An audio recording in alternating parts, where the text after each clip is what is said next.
चलिए बच्चों, नमस्कार। तो फिनॉल हम लोगों ने ख़त्म कर लिया है, अल्कोहल ईथर फिनॉल्स, है ना। अब हम लोग आज एक नया चैप्टर स्टार्ट करने जा रहे हैं, that is called aldehydes and ketones. ठीक है, चल तो लिखा जाए एल्डिहाइड्स एंड कीटोन्स। तो इसमें सबसे पहले हम लोग लिखते हैं methods of preparation. Methods of preparation, ठीक है। चलिए, तो इसमें सबसे पहले है ना, फ्रॉम मिथाइल बेंजीन, है ना, मिथाइल बेंजीन। मिथाइल बेंजीन मतलब क्या? टॉल्वीन। ठीक है, टॉल्वीन से बना रहे हैं। तो देखिए, एल्डिहाइड कीटोन्स जो चैप्टर है ना, एग्जाम पॉइंट ऑफ व्यू से ये चैप्टर एक इम्पॉर्टेंट चैप्टर है। जैसे हम लोगों ने जो ऑर्गेनिक में पढ़ा, तो उसमें hydrocarbon, alkyl halides are very very important chapters. मतलब वो बैकबोन है, मतलब वहाँ आप सीखते हो, है ना। वहाँ छोटी छोटी बातें, H+ निकाल के एल्कीन बनाना, ये वो एकदम बेसिक बातें सीखते हैं। तो वो एक पार्ट ऑफ ऑर्गेनिक केमिस्ट्री है, एल्काइल हैलाइड्स एंड ये जो हम लोग बीच में जो चैप्टर पढ़े इसके पहले, अल्कोहल ईथर एंड फिनॉल, अगर आप उसके सारे रिएक्शन को देखें तो मोर और लेस वो हाइड्रोकार्बन और एल्काइल हैलाइड का मिक्सचर सा है ना। रिमल्टीपल कोई भी रिएक्शन, उसमें एक ही दो रिएक्शन हम लोग नए पढ़े, ठीक है ना। अब नाउ हम लोग एल्डिहाइड कीटोन, इसके बाद हम लोग पढ़ेंगे कार्बोक्सिलिक एसिड्स एंड डेरिवेटिव्स और अमीन्स। तो कार्बोक्सिलिक एसिड्स एंड अमीन जो है ना, वो एक छोटा चैप्टर है। ये दोनों मिलाकर बहुत छोटा चैप्टर है। ये ठीक ठाक बड़ा चैप्टर है, मतलब जितना अल्कोहल ईथर फिनॉल था लगभग उतना ही बड़ा है। लेकिन इसमें एडवांस्ड के पॉइंट ऑफ व्यू से इसमें बहुत सारे रिएक्शन, बहुत सारी बातें ऐसी हैं जो आपको ध्यान रखनी चाहिए, जो आपको समझनी चाहिए, क्योंकि अब इस चैप्टर का जो वेटेज है वो एडवांस में इन जनरल ज़्यादा होता है, ठीक है ना। चलो, तो एक बार समझा जाए, ठीक है। बातें वही हैं, बस कुछ रिएक्शंस यहाँ भी नए होंगे ना। तो देखो, जैसे फ्रॉम मिथाइल बेंजीन अगर हम लोग बात करें, तो जैसे अगर हम लोगों ने टॉल्वीन ले लिया, तो इसका रिएक्शन हम लोग Cl2 in presence of HNO के साथ करा देंगे। और इसका जो हम लोग कंट्रोल्ड अमाउंट लेते हैं, कंट्रोल्ड अमाउंट, ठीक है। तो chlorine in presence of photon, मतलब यहाँ पर फ्री रेडिकल मैकेनिज्म से हैलोजनेशन होगा। तो कंट्रोल्ड अमाउंट लेने पर यहाँ पर बन जाएगा 2 क्लोरीन आकर जुड़ जाएगा। मतलब अगर हम ये एक्सेस में ले लें तो तीनों क्लोरीन आ सकता है। लेकिन हम लोग मोल रेशियो और जो रिएक्शन कंडीशन है, जो एक्सपेरिमेंटल कंडीशन है, वो हम लोग इस तरह से, है ना, उसको सेट करते हैं कि, है ना, ये 2 ही क्लोरीन आके जुड़ पाए, ठीक है। अच्छा, एक कार्बन पे 2 क्लोरीन, इसका नाम हो जाएगा बेंजाइल, है ना। अगर बेंजाइल और एक क्लोरीन होता तो उसका नाम होता बेंजाइल क्लोराइड। और याद करिए, जब ऐसा था, ऐसा होता था CH3CH और यहाँ 2 Cl होता था, तो इसको हम लोग इथिलीडीन क्लोराइड बोलते थे, याद है। इथिलीडीन क्लोराइड आइसोमेरिज्म में पढ़े थे हम लोग ना। तो उसी तरह से इसका नाम हो जाएगा बेंजिलिडीन क्लोराइड। तो कंफ्यूज मत होना, है ना। बेंजिलिडीन क्लोराइड लिखा रहेगा तो हम लोग एक क्लोरीन नहीं सोचेंगे, ठीक है। बेंजिलिडीन क्लोराइड मतलब एक बेंजाइल ग्रुप पर 2 क्लोरीन। ठीक वैसे ही जैसे इसका नाम हम लोग इथाइलिडीन क्लोराइड बोलते हैं, ठीक है। तो ये एक कॉमन नेम है इसका। उसी तरह से बेंजिलिडीन क्लोराइड इसका नेम हो गया, ठीक है। अब ये बन गया, अपने को एल्डिहाइड कीटोन बनाना है, तो इसका अगर हम लोग हाइड्रोलिसिस कर दें, है ना, तो यहाँ से ये हाइड्रोलाइज हो जाएगा, SN रिएक्शन हो जाएगा, ठीक है। SN रिएक्शन से हाइड्रोलाइज होकर हम लोग को फाइनली मिल जाएगा क्या, यहाँ पर CHO। तो बेंजल डिहाइड, यहाँ पर ये बेंजल डिहाइड बनाने का तरीका है, ठीक है। एक मेथड ये है। अच्छा, इसी मिथाइल बेंजीन से हम लोग एक और तरीका अपनाते हैं, क्रोमिक एनहाइड्राइड ले लेते हैं इन प्रेजेंस ऑफ एसिटिक एनहाइड्राइड, है ना। एसिटिक एनहाइड्राइड का स्ट्रक्चर जानते हैं हम लोग। तो इससे जो कंपाउंड मिलता है वो ये मिलता है CH, और यहाँ पे जिस तरह से 2 बार क्लोरीन आ गया है, यहाँ पर 2 बार एसीटेट आ जाता है, O double bond O CH3। इसका कोई नाम पूछेगा तो हम लोग बोल देंगे बेंजिलिडीन। बोलो बेंजिलिडीन, क्या बोलोगे? एसीटेट। 2 बार एसीटेट मतलब डाई एसीटेट नहीं बोलोगे, क्या बोलोगे? बेंजिलिडीन एसीटेट, एक ही बार बोलते हैं। और फिर इसको भी अगर हम लोग हाइड्रोलाइज कर दें एसिडिक मीडियम या बेसिक मीडियम में, तो यहाँ से हाइड्रोलाइज होकर यहाँ पर OH आ जाता है। तो एक कार्बन पर 2 OH, जैसे यहाँ पर आया था एक कार्बन पर 2 OH बेंजल्डिहाइड हो गया था, यहाँ पर भी एक कार्बन पर 2 OH बेंजल्डिहाइड हो गया है। ठीक है, जिसमें से ये वाला मेथड जो है ना, ये बेटर मेथड होता है। समझ गए बात? अच्छा, इसका मैकेनिज्म नहीं जानना हम लोग को, ठीक है। बस इससे क्रोमिक एनहाइड्राइड एक कैटलिस्ट की तरह काम करता है, जो एसीटेट को इस कार्बन से जोड़ देता है। ठीक है, मैकेनिज्म नहीं जानना है, फिर इसको हाइड्रोलाइज कर देंगे तो ये मिल जाएगा। हाँ, ये जरूर जानना है कि ये बेटर मेथड है ना, इन दोनों में this is better method. Why this is better method? क्योंकि देखो, इसमें भले हम लोग कंट्रोल्ड अमाउंट में अगर क्लोरीन ले लें तब भी, क्योंकि ये फ्री रेडिकल चेन रिएक्शन होता है ना, halogenation is a free radical chain reaction, तो इस वजह से यहाँ पर ये भी H हट के क्लोरीन आने की संभावना होती है। तो अब जब ये H हटकर 3 क्लोरीन आ जाएंगे, तो फिर जब उसका हाइड्रोलिसिस करोगे तो आप कार्बोक्सिलिक एसिड मिलेगा, नहीं बेंजल्डिहाइड नहीं मिलेगा, क्योंकि तीनों क्लोरीन आ चुका है। तो इस वजह से ये जो मेथड है, इसमें बाई प्रोडक्ट कार्बोक्सिलिक एसिड भी मिलता है, लेकिन इसमें बेंजल्डिहाइड ही मेजर प्रोडक्ट मिलता है, क्योंकि यहाँ पर ये दोनों बड़े बड़े ग्रुप हैं। तो इस H को हटाकर एक और एसीटेट आयन आना पॉसिबल नहीं है, क्योंकि एक कार्बन पर एक बेंजीन पहले ही बड़ा है, ये दोनों ग्रुप और बड़े बड़े जुड़ गए, अब तीसरे की ना जगह ही नहीं है कि वो वहाँ पर इंसर्ट हो पाए। तो इस वजह से ये H यहाँ पर नहीं हटता, यहाँ पे 2 ही बार एसीटेट आयन जुड़ता है। तो अपने को बेंजल्डिहाइड ही मेजर और प्रीडोमिनेंटली सबसे ज़्यादा मिलता है। समझ गए बात? तो एक मेथड ये हो गया है ना, तो इन्फॉर्मेटिव टाइप का ही है। बहुत सारे मेथड्स इसमें इन्फॉर्मेटिव हैं जो आपको सिर्फ ध्यान रखने और उस पर क्वेश्चन पूछा भी जाता है। ठीक है, तो इसको नोट कर लीजिए जल्दी से, है ना। वीडियो पॉज करके बढ़ा जाए आगे। चलिए,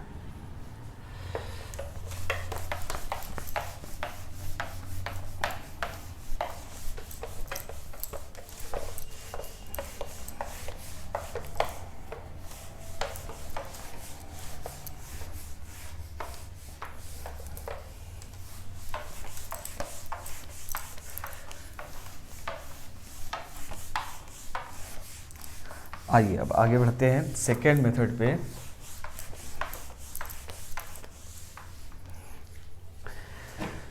दूसरा मेथड है फ्रॉम वेकर्स मेथड।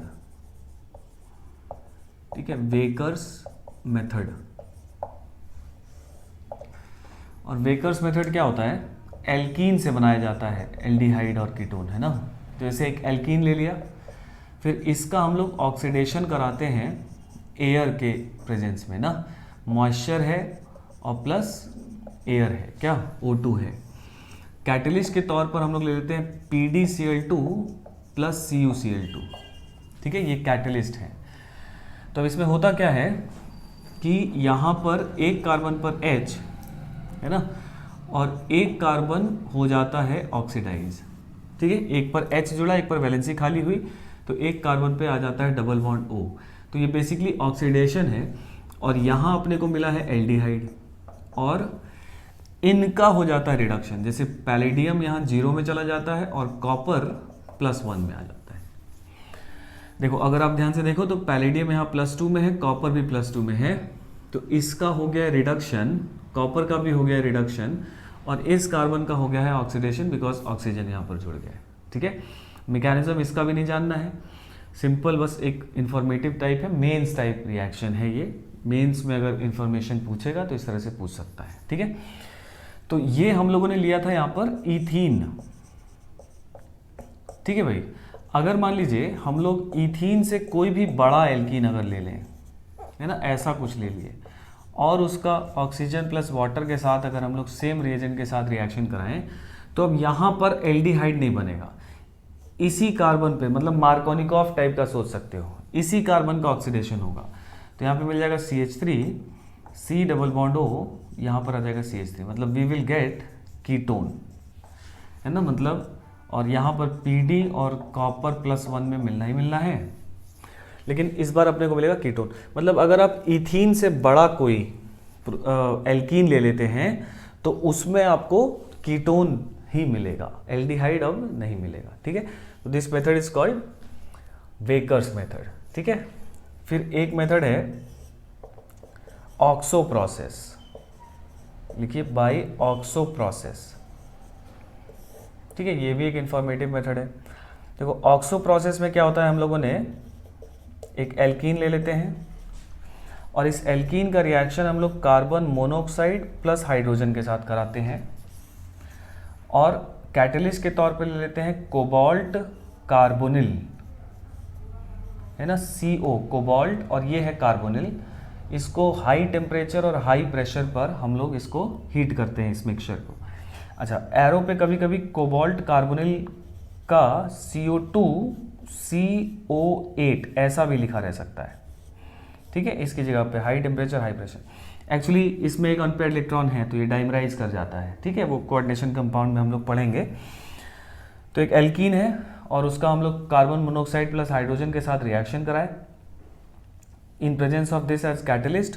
तो यहाँ पर रेडिकल मैकेनिज्म के थ्रू, है ना, रेडिकल मैकेनिज्म के थ्रू यहाँ पर ये पाई बॉन्ड टूटता है, एक तरफ यहाँ से H और एक तरफ यहाँ से CHO जाकर ऐसा कुछ बनता है, CH3 CH CHO और CH3 ये मिलेगा, प्लस साथ मिलेगा CH3 CH2 CH2 CHO, मतलब एक कार्बन बढ़ जा रहा है, मतलब ये कार्बन जो है अगर ये C14 दे देगा ना तो ये C14 आप यहाँ पे लिख दोगे, बात आई समझ में। तो ये रेडिकल मैकेनिज्म से ऐसा कुछ होता है कि H यहाँ कर जुड़ जाएगा तो ये CHO हो जाएगा और ये H रेडिकल हो जाएगा, तो H रेडिकल जुड़ा और CHO रेडिकल जुड़ा, ठीक है ना।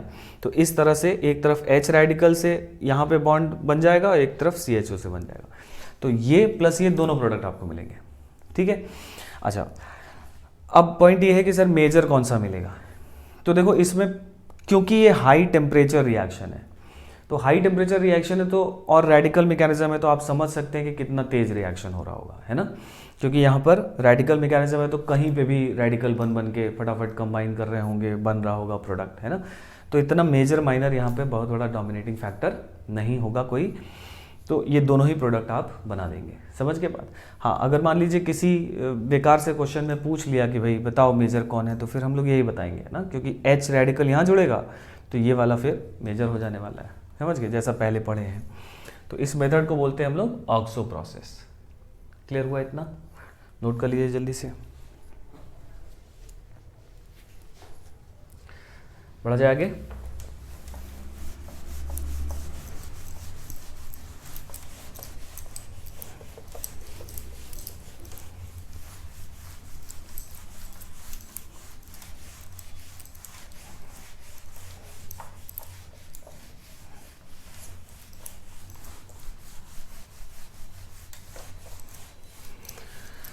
चलो देखा जाए, तीसरा मेथड है by oxidation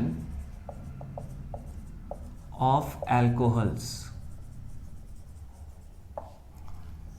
bye oxidation of alcohols, है ना। तो इसमें पहला मेथड तो वो है जो हम लोग पढ़े हुए हैं, जैसे अगर हम लोगों ने एक प्राइमरी अल्कोहल ले लिया, ये मेथड्स पढ़े हुए हैं हम लोग, आइडियली हम लोग को बात नहीं करनी चाहिए इस पर, बट लिख तो ले सकते ही हैं। जैसे हम लोग PCC है प्राइमरी अल्कोहल, बताओ क्या बनता था, इसको सिर्फ एल्डिहाइड तक ऑक्सीडाइज करता था, बोलो तो। सिमिलरली अगर हम लोग PDC ले लेते थे तो ये भी एल्डिहाइड तक ही इसको ऑक्सीडाइज कर पाएगा। जोन्स रिएजेंट यहाँ नहीं ले सकते क्योंकि जोन्स इसको एसिड तक भेजता था, याद है। तो हम लोग हीटेड कॉपर ले सकते हैं, हीटेड कॉपर ले लेंगे तो ये भी एल्डिहाइड तक ही इसको ऑक्सीडाइज करता था। वेराज अगर हम लोग कोई सेकेंडरी अल्कोहल ले लें, है ना, कोई सेकेंडरी अल्कोहल ले लें, दिस इज सेकेंडरी, तो इसमें हम लोग जोन्स रिएजेंट भी ले सकते हैं, जैसे पीसीसी ले लिए, पीडीसी ले लिए, जोन्स रिएजेंट ले लिए, ठीक है, जोन्स रिएजेंट। अगर हम लोग हीटेड कॉपर ले लिए, ठीक है, तो इन सब से है ना अपना प्रोडक्ट जो मिल जाएगा वो R C double bond O R dash, that is ketone मिलेगा। बोलो भाई। तो अगर प्राइमरी का ऑक्सीडेशन कराएंगे तो एल्डिहाइड और सेकेंडरी का कराओगे तो कीटोन मिल जाएगा, ठीक है। तो ये हो गया ऑक्सीडेशन ऑफ अल्कोहल। अच्छा, एक मेथड इसमें और है, इसमें दूसरा मेथड है बाय ओपन आर ऑक्सीडेशन, है ना, ओपन आवर ऑक्सीडेशन, ठीक है। अल्कोहल का ही ऑक्सीडेशन है ये, इसलिए हम लोग पार्ट 1 ये लिखे कि भाई पीसीसी पीडीसी वाला, और एक ये नया ऑक्सीडेशन है। देखो इसमें क्या करते हैं हम लोग, इसमें एक सेकेंडरी अल्कोहल लेते हैं, है ना, सेकेंडरी अल्कोहल का ही ऑक्सीडेशन है ओपन आर, ध्यान रखेंगे। और साथ में एक कीटोन ले लेते हैं, जैसे हमने यहाँ पर एसीटोन ले लिया है। कैटलिस्ट के तौर पे हम लोग लेते हैं एल्युमिनियम ट्राई टर्शरी ब्यूटॉक्साइड, यह है O माइनस और टर्शरी ब्यूटाइल, तो टर्शरी ब्यूटाइल O माइनस मतलब ऐसा ग्रुप है, CH3 C CH3 CH3 O minus, नहीं तो इसको हम लोग नाम रखेंगे टर्शरी ब्यूटॉक्साइड, कॉमन नेम है ना। तो यहाँ पर टर्शरी ब्यूटॉक्साइड ये ग्रुप यही है, ठीक है। तो ट्राई टर्शरी ब्यूटॉक्साइड है ना, और एल्युमिनियम के साथ सॉल्ट है, तो aluminium try tertiary butoxide catalyst के तौर पर इस्तेमाल होता है। और यहाँ पर इसको हम लोग एक्सेस में लेते हैं, ये एक रिवर्सिबल रिएक्शन होता है, ठीक है। इसी वजह से हम लोग इसको एक्सेस में लेते हैं, सो दैट कि रिएक्शन जो है वो किधर रहे, फॉरवर्ड शिफ्टेड रहे, है ना। तभी आप एक इधर रिएक्टेंट को एक्सेस में ले लेंगे तो रिएक्शन फॉरवर्ड शिफ्टेड रहेगा, ये रिएक्शन रिवर्सिबल है ना। होता क्या है, ये अल्कोहल ऑक्सीडाइज हो जाएगा, ये कीटोन जो है रिड्यूस हो जाएगा। मतलब मैं यहाँ लिख रहा हूँ नीचे, है ना, नीचे लिख रहा हूँ कि ये वाला जो अल्कोहल है R C double bond O R dash, ये ऑक्सीडाइज होकर कन्वर्ट हो जाएगा कीटोन में, और ये एसीटोन जो है ये रिड्यूस हो जाता है करस्पॉन्डिंग अल्कोहल में। तो आप देख सकते हैं कि यहाँ एक कीटोन, यहाँ एक अल्कोहल है, ये भी सेकेंडरी है, तो इसका अगर रिएक्शन कराओगे तो वापस आ जाएगा सेम कैटलिस्ट के प्रेजेंस में।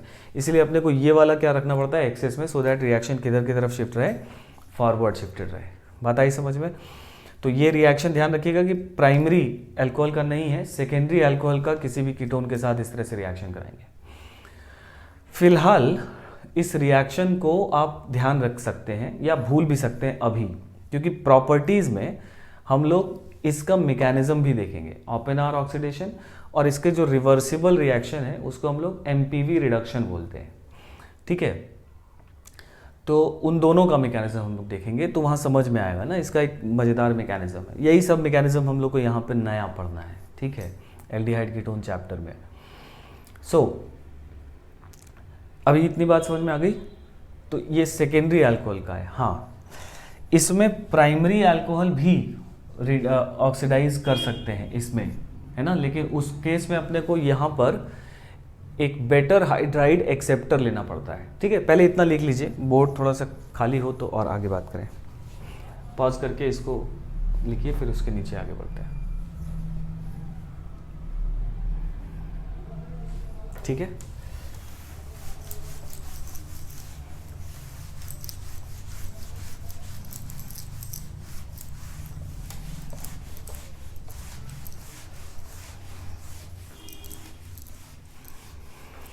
देखो, इसी मेथड में अगर हम लोग एक प्राइमरी अल्कोहल ले लें और इसको अगर हम लोग ऑक्सीडाइज करना चाहते हैं तो हम लोग को बेटर हाइड्राइड एक्सेप्टर लेना पड़ता है ना। जैसे इसका नाम हम लोग पढ़े थे पैराफिनोक्विनोन, याद है, फिनॉल के ऑक्सीडेशन में एयर के साथ ये बनता है ना, फिनोक्विनोन या बेंजोक्विनोन भी बोलते हैं। और साथ में अगर हम लोग aluminium try tertiary butoxide same ले लेंगे तो उस केस में this will be converted into, है ना, एल्डिहाइड। प्राइमरी अल्कोहल एल्डिहाइड में चला जाएगा और साथ में क्विनॉल बन जाएगा, ठीक है, दिस इज कॉल्ड क्विनॉल या हाइड्रोक्विनॉल, ठीक है। तो ये जो पैराफिनोक्विनोन या पैराबेंजोक्विनोन है, this is better hydride acceptor, ठीक है। और क्यों ऐसा है ये, तो ये जब हम लोग मैकेनिज्म पढ़ेंगे तब हम लोग इस पर बात करेंगे कि this is a better hydride acceptor than normal ketone, ठीक है। तो इतनी कहानी समझ में आई। और ये भी आप एकदम सिंपल लेमैन लैंग्वेज में एक धारणा बनाना चाहते हो तो बता सकते हो कि भाई ये एक्सेप्ट करके बेंजीन बन गया, तो ज़्यादा स्टेबल बना तो हाइड्राइड एक्सेप्ट करना चाहेगा, ठीक है। तो generally Oppenauer oxidation is used to oxidise secondary alcohol to corresponding ketone, but with better hydride acceptors primary alcohols can also be oxidise to corresponding aldehydes. Clear हुआ इतना बात, ठीक है। चलिए इसके मैकेनिज्म पर जो बात है ना, वो हम लोग आगे करेंगे जब एक साथ मैकेनिज्म देखेंगे। बढ़ा जाए आगे, तो ये मैं क्लियर कर रहा हूँ ना, आप नोट कर लीजिए पॉज करके।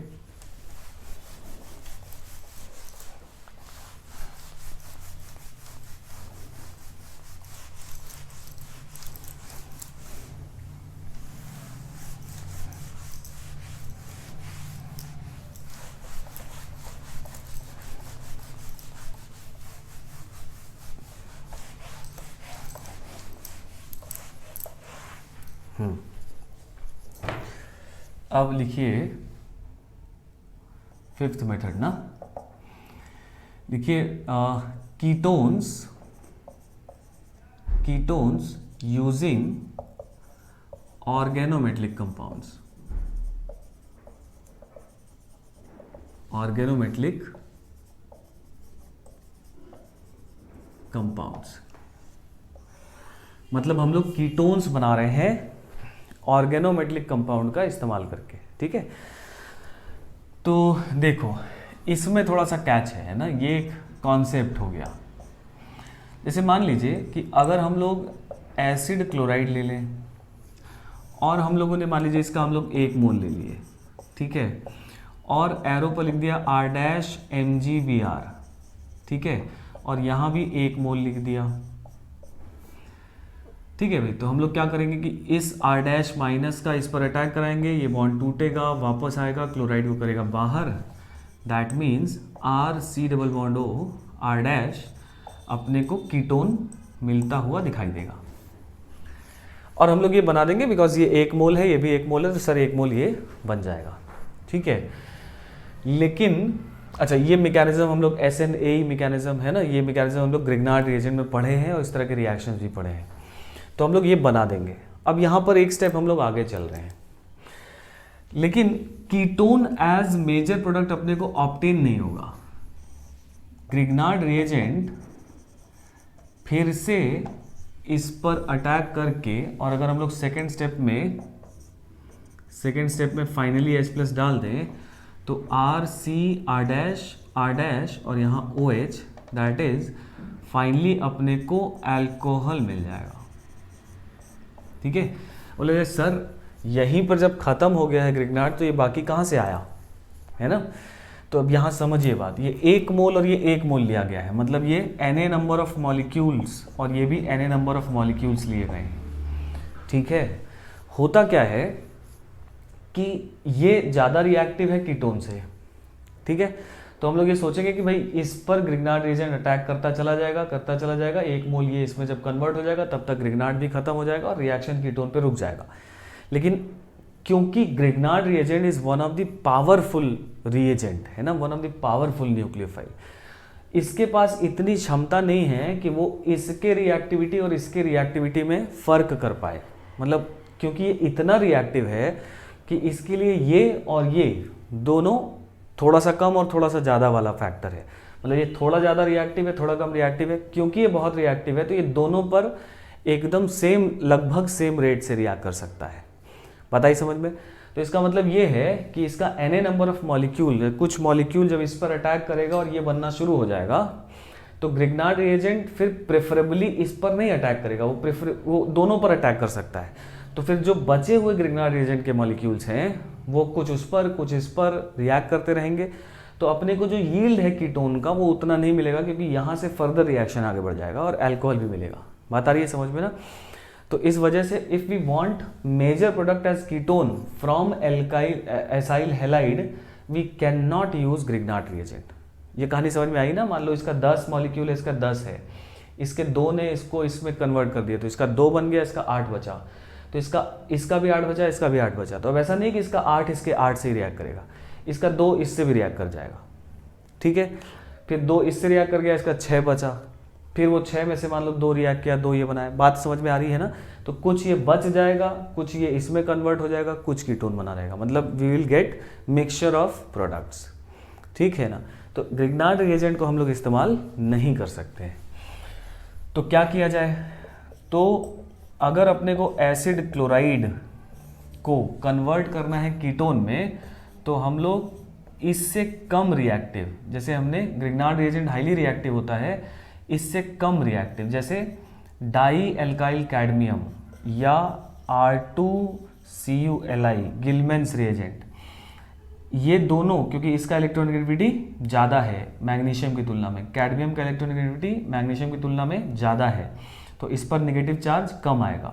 तो ये लेस रिएक्टिव ऑर्गेनोमेटेलिक कंपाउंड है। अब ये प्रेफरेबली इसी पर अटैक करेंगे और फाइनली अपने को ketone as product, major product obtain होगा। मेरी बात समझ में आई? क्योंकि इस बार ये लेस रिएक्टिव है, तो अब इनके लिए इसकी रिएक्टिविटी और इसकी रिएक्टिविटी एक बड़ा अंतर है, तो ये प्रेफरेबली ज़्यादा रिएक्टिव मॉलिक्यूल पर अटैक करके आपको कीटोन ही बनाएंगे। कीटोन से फर्दर रिएक्ट करके अल्कोहल बनाने का चांसेस इनका बहुत कम हो जाएगा, जब तक कि सिस्टम में ये प्रेजेंट होगा, ठीक है। ऑल्दो ये दोनों भी इससे रिएक्ट कर सकते हैं, कुछ प्रोडक्ट की अल्कोहल भी मिलेगा, लेकिन मेजरली इसका अटैक इसी पर होगा, क्योंकि ये कम रिएक्टिव है और ये ज़्यादा रिएक्टिव है इसकी तुलना में, तो इसका रिएक्शन इसी से होगा, ठीक है। तो ये ध्यान रखेंगे आप, है ना। तो from acid chloride ketones can be best prepared by, 3-4 option लिखा रहेगा, तो आप इनको और इनको सेलेक्ट करोगे, ग्रिग्नार्ड को सेलेक्ट नहीं करोगे। ये क्वेश्चन हुआ, ठीक है। चलिए इसको भी नोट कर लीजिए।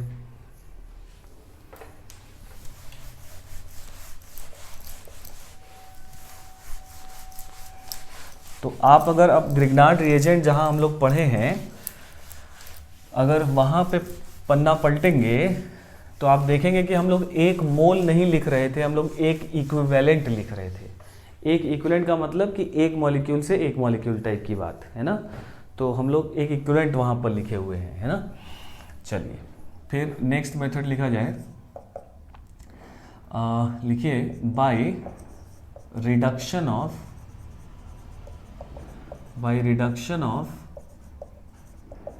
acids and acid derivatives,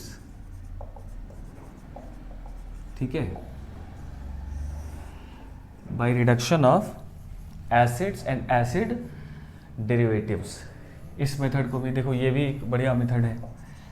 देखो जैसे मान लो अगर हमने कोई कार्बोक्सिलिक एसिड ले लिया, अगर हमने कोई एसिड क्लोराइड ले लिया, अगर हमने कोई एस्टर ले लिया, या फॉर दैट मैटर बहुत सारे एसिड डेरिवेटिव्स जिससे हम लोग एल्डिहाइड और कीटोन बना सकते हैं, और इसका रिएक्शन अगर हमने LiAlH4 के साथ करा दिया, तो हम सब लोग को पता है कि ये हाइड्राइड डोनर है और ये इस पर अटैक करता है, ये बॉन्ड टूटता है, वापस आता है, ये बाहर जाता है, मतलब यहाँ पे अपने को मिल जाता है RC≡OH, दैट इज एल्डिहाइड, ठीक है। तो सेम वही चीज़ कि सर अगर इसका 1 मोल इसका 1 मोल ले लें, मतलब प्रोपोर्शन इस तरह से सेट करें कि एल्डिहाइड पर रुक जाए, तो ऐसा किया जा सकता है। बट यहाँ भी वही बात है, बिकॉज ये बहुत ज़्यादा रिएक्टिव रिएजेंट होता है, हम लोग पहले भी पढ़े थे कि this is very versatile and highly reactive, इसको हम लोग पोलर प्रोटिक सॉल्वेंट में इस्तेमाल नहीं करते थे। तो इस वजह से कि LiAlH4 फिर फर्दर इसको रिड्यूस कर देगा, because this is highly reactive, और है ना, जब तक मतलब इस तरह से अल्कोहल तक पहुंच जाएंगे हम लोग। समझ आ रही बात कि मतलब इसका भी अगर मोल रेशियो हम लोग वैसे ही सेलेक्ट किए कि सर इसका 1 मोल इसका 1 मोल ले लिए, है ना। या आप ऐसे सोचो कि सर इसका 4 हाइड्राइड है तो इसका 1 मोल के साथ 1/4 मोल ले लिए तो यहाँ तक पहुँच जाएंगे, नहीं पहुँचेंगे, क्योंकि इसमें भी वही चीज़ होगी जो ग्रिग्नार्ड रीजन के साथ हो रही थी। ये यहाँ तक तो आएगा जरूर, बट ये आइसोलेट नहीं हो सकता, यहाँ से फर्दर इसको रिड्यूस कर देगा, because this is very reactive. तो ये इन दोनों में से किसी को भी रिड्यूस कर सकता है, ठीक है बात। तो इस वजह से अब हम लोग अगर ये रिएक्शन यहाँ पर स्टॉप करना चाहते हैं, है ना, अगर हम लोग चाहते हैं कि एल्डिहाइड तक मिले, तो हम LiAlH4 में कुछ मॉडिफिकेशन करते हैं। अगर हम इसमें कुछ मॉडिफिकेशन कर दें तो हम लोग यहाँ पर रुक सकते हैं, ठीक है। तो जैसे मान लो this is reaction 1 and this is reaction 2, ठीक है। तो हम लोग यहाँ लिख रहे हैं कि इफ ऐसे लिख सकते हैं, टू प्रिवेंट रिएक्शन 2, है ना, modified form of LiAlH4 is used, ठीक है। तो रिएक्शन 2 होने को रोकने के लिए, टू प्रिवेंट रिएक्शन 2, हम लोग इसका मॉडिफाइड फॉर्म लेते हैं। तो देखो क्या क्या लेते हैं हम लोग। एक लेते हैं lithium try tertiary butoxide aluminium hydride. बहुत बड़ा सा नाम है, लेकिन बस मॉलिक्यूल पहचान में आना चाहिए आपको ना। Lithium try tertiary butoxide aluminium hydride, इसका फॉर्मूला हो जाएगा Li+HAl और ट्राई टर्शरी ब्यूटॉक्साइड, ठीक है। सेम मैंने क्या किया है, देखो ध्यान से देखो, तो लिथियम प्लस है ही, एल्यूमिनियम है ही, एक हाइड्राइड है और 3 हाइड्राइड को हटा के हमने, है ना, एक बल्कि ग्रुप लगा दिया है ट्राई टर्शरी ब्यूटॉक्साइड। तो इसका नाम हो गया lithium try tertiary butoxide aluminium hydride, ठीक है। सो दिस इज दिस रिएजेंट। या हम लोग एक और मॉडिफिकेशन यूज करते हैं जिसको हम लोग बोलते हैं डाई आइसोब्यूटाइल एल्यूमिनियम हाइड्राइड,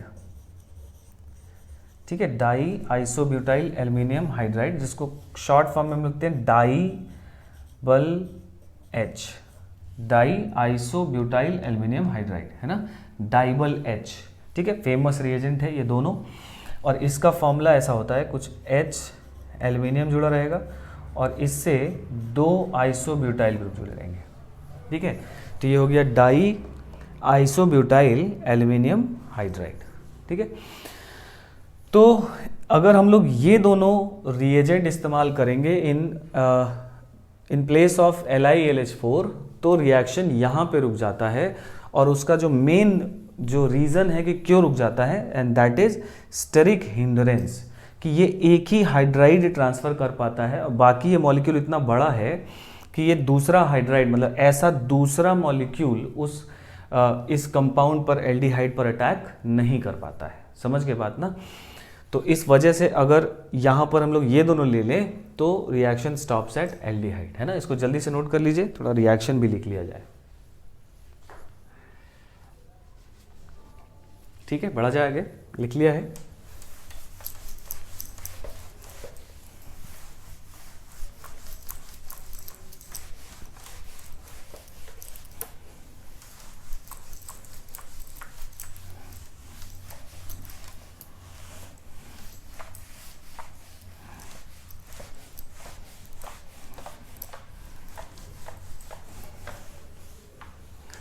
मतलब जैसे मान लो अगर हमने एस्टर ले लिया, अगर हमने एसिड क्लोराइड ले लिया, या हमने नाइट्राइल भी ले लिया, और इसका रिएक्शन अगर हम लोग करा दिए लिथियम, है ना, aluminium hydride try tertiary butoxide ion से, है ना, पहला ये, और टेम्परेचर हम लोग रखते हैं -78 डिग्री सेल्सियस, और सेकेंड स्टेज पर हम लोग हाइड्रोलिसिस कर दें तो हम लोग को मिल जाएगा क्या, RCHO एल्डिहाइड।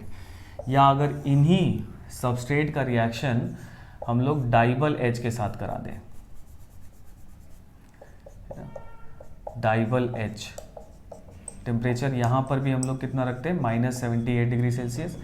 सेकेंड स्टेप में अगर हाइड्रोलिसिस कर दें तो यहाँ पर भी हम लोग को मिल जाएगा एल्डिहाइड। ठीक है, तो एसिड्स डेरिवेटिव को इनसे रिड्यूस करने पे वी विल गेट एल्डिहाइड, है ना। टेम्परेचर यहाँ -78 डिग्री जरूरी है, क्योंकि अगर आप टेम्परेचर मान लीजिए अगर हम लोग एस्टर ले लें और इसका अगर हम लोग इन दोनों में से किसी के साथ भी रिएक्शन कराएं, जैसे हमने lithium aluminium hydride try tertiary butoxide इसको ले लिया और टेम्परेचर अगर हमने 25 डिग्री सेल्सियस के आसपास रख दिया तो ये सीधा कहाँ तक पहुँच जाता है, अल्कोहल तक पहुँच जाता है, मतलब ये भी रिड्यूस हो जाता है। और अगर आपने टेम्परेचर -78 डिग्री रखा हुआ है ना, तो this reaction stops at aldehyde.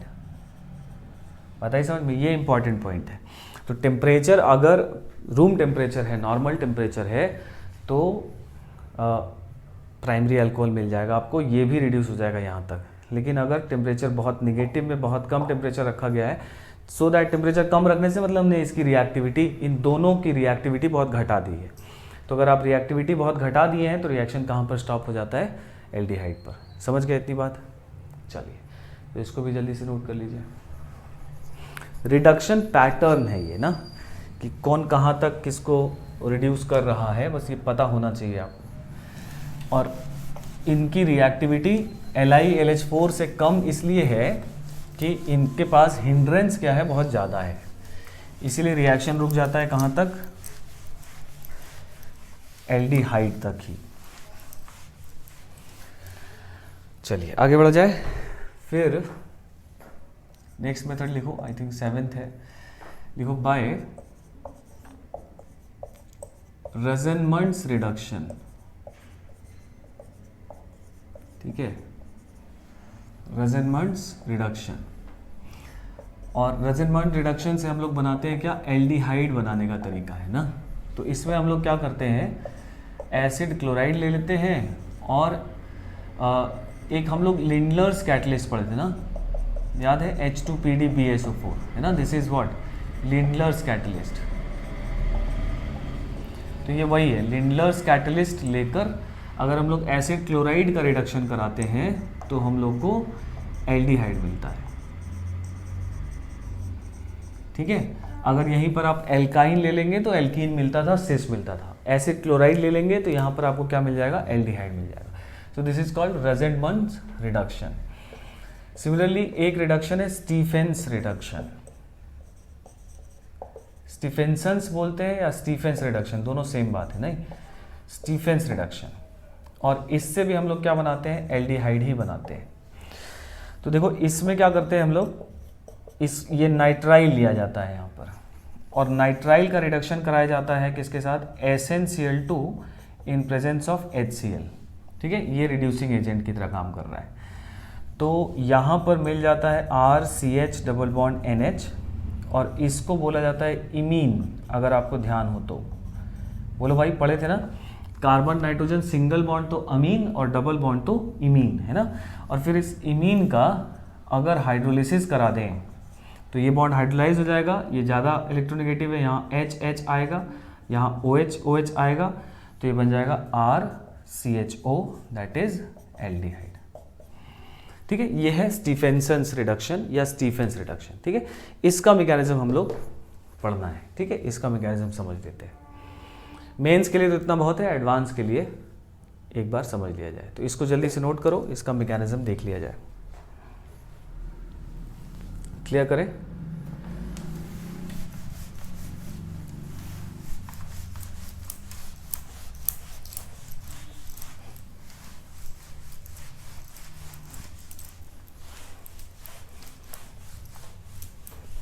चलिए, तो इसका मैकेनिज्म समझा जाए। देखो क्या होता है, SnCl2 का HCl के साथ हम लोग जब रिएक्शन कराते हैं तो रिडॉक्स रिएक्शन होता है।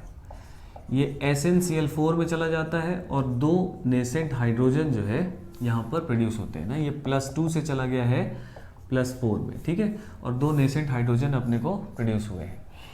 अब ये जो 2 नेसेंट हाइड्रोजन यहाँ पर प्रोड्यूस होते हैं, ये रिड्यूस कर देते हैं नाइट्राइल को, एक H यहाँ, एक H यहाँ, एक पाई बॉन्ड टूट जाएगा, नहीं तो ये बन जाएगा RCH डबल बॉन्ड NH, ऐसा बन गया। सो दिस इज व्हाट इमीन है ना। अच्छा, इमीन जो है वो बेसिक है क्योंकि इसके पास लोन पेयर होता है, तो दिस इज बेसिक कंपाउंड। तो इसका HCl के साथ अगर हम लोग रिएक्शन करा दें तो ये बन जाएगा RCH डबल बॉन्ड NH2, ये H प्लस इस पर अटैक कर जाएगा, इस पर आ जाएगा प्लस चार्ज है ना, और साथ में आ जाएगा Cl माइनस, ठीक है। अगर मान लीजिए इसका हम लोगों ने 2 मोल लिया है ना, तो यहाँ पर अपने को 4 मोल चाहिए होगा, ऐसा रिड्यूस हो जाएगा, तो इसका भी अपने को 2 मोल इस तरह से मिलेगा, ठीक है। या हम लोग ऐसे लिख दें, यहाँ पर 2 ना लगा के हम लोग ऐसा ये सॉल्ट जो बना है यहाँ पर लिख दें 2, ठीक है। तो इस तरह का सॉल्ट मिल गया, मतलब 2 मोल इसलिए कि आगे का मैकेनिज्म उससे रिलेटेड है। अब SnCl4 जो है ये Cl माइनस SnCl4 पर अटैक करता है, दोनों Cl माइनस, तो ये बना देता है SnCl6 2 माइनस, बोलो भाई ऐसा बन जाएगा। प्लस साथ में ये मिल गया RCH double bond NH2 plus, और फिर यहाँ पर अगर हम लोग इसका हाइड्रोलिसिस कर दें तो सेम वैसा ही हाइड्रोलिसिस होगा, this will be converted into aldehyde. और ये आपको जो फाइनल SnCl2 था यहाँ पर, वो SnCl2 फाइनल प्रोडक्ट में SnCl6 2 माइनस ऐसा बनता है, ठीक है। और आपसे कभी कभी इसका हाइब्रिडाइजेशन पूछ लेता है ना, इसका स्ट्रक्चर पूछ लेता है, ये सब बातें इसमें पूछी जाती है। तो इसलिए यहाँ पर हम लोग ये बात ध्यान रखेंगे कि this is converted into SnCl6 2 minus, तो इसका हाइब्रिडाइजेशन हो जाएगा sp3d2, और स्ट्रक्चर जो इसका हो जाएगा वो हो जाएगा ऑक्टाहेड्रल, ठीक है। तो इसको ध्यान रखेंगे, नोट कर लीजिए, पॉज करके कर लीजिएगा, क्लियर करें इसको। तो ये था स्टीफेंस रिडक्शन या स्टीफेंसन्स रिडक्शन।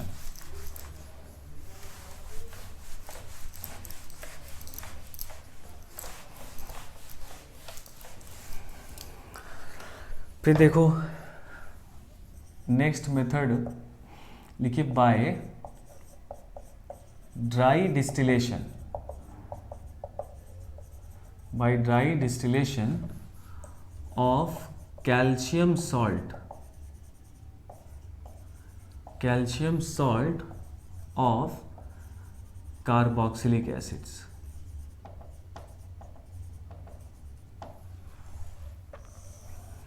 ठीक है, by dry distillation of calcium salt of carboxylic acids, ठीक है। देखो इसमें क्या होता है कि जैसे मान लो एक हम लोग कार्बोक्सिलिक एसिड ले लिए, इसका रिएक्शन अगर हम लोग कैल्शियम हाइड्रोक्साइड के साथ करा लें तो ये एसिड है, ये बेस है, तो ये ऐसा सॉल्ट बना लेता है RCOO होल ट्वाइस कैल्शियम 2+, क्या भाई ऐसा सॉल्ट बना लेता है। और फिर इसको जब हम लोग हीट करते हैं, है ना, ये डिस्टिलेशन प्रोसेस है। तो देखो बेसिकली हम लोग इसको समझने के लिए ऐसा एक स्ट्रक्चर बना सकते हैं ना कि भाई इसका कैल्शियम के साथ इस तरह से ऑक्सीजन पर नेगेटिव है तो ऑक्सीजन के साथ बॉन्ड है, तो जब इसको हीट करते हैं तो ये वाला जो R पार्ट है वो यहाँ आके जुड़ जाएगा, ये यहाँ से बाहर जाएगा, और इसका बॉन्ड ऑक्सीजन का बॉन्ड जो है इस कार्बोनिल से हो जाता है। तो देखो R single bond C double bond O, और ये R माइनस के फॉर्म में आकर यहाँ पर इस तरह से जुड़ जाएगा, और ये अपना इलेक्ट्रॉन पे लेकर बाहर चला जाएगा। तो यहाँ से एक कंपाउंड अपने को RC double bond OR that is ketone मिलता है ना। और साथ में अगर आप ध्यान दें तो CA, फिर यहाँ पर C डबल बॉन्ड O और ये भी O जुड़ जाएगा ना, तो ये हो जाएगा कार्बोनेट आयन, क्या भाई, तो ये बन जाएगा कैल्शियम कार्बोनेट, ये प्रेसिपिटेट फॉर्म में मिलेगा। तो ये जो प्रोसेस है इसको बोलते हैं हम लोग dry distillation of calcium salt of carboxylic acid, और इससे अपने को क्या मिल जाएगा, कीटोन मिल सकता है, एल्डिहाइड मिल सकता है, डिपेंडिंग अपॉन की R पार्ट क्या है, समझ गए। इसको बस हम लोग ऐसे समझ रहे हैं कि कुछ बॉन्ड्स का इस तरह से रीअरेंजमेंट हो सकता है। ऐसा भी हो सकता है कि ये वाला R पार्ट इस पर शिफ्ट हो, अगर ये दोनों आर अलग अलग हो तो क्या प्रोडक्ट बनेगा, है ना। ये सब बातें हम लोग को यहाँ पर समझनी है, ठीक है। पहले इसको नोट कर लीजिए, फिर समझा जाए इसमें एक पॉइंट, ठीक है। पॉज करके कर लेंगे।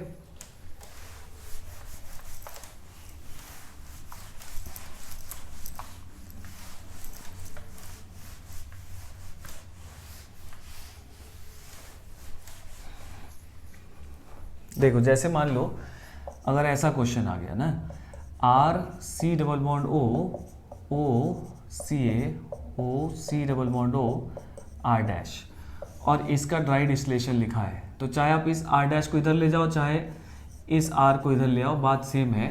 तो आपको मिक्स्ड कीटोन टाइप का मिल जाएगा, नहीं मतलब अगर आपको ऐसा सॉल्ट दिया हुआ है तो आपको मिक्स्ड कीटोन मिल जाएगा। क्लियर है बात। एक का आर दूसरी तरफ आएगा, चाहे इसका आर डैश उससे जोड़ लो, एक ही बात है, ठीक है। तो ये मिल जाएगा।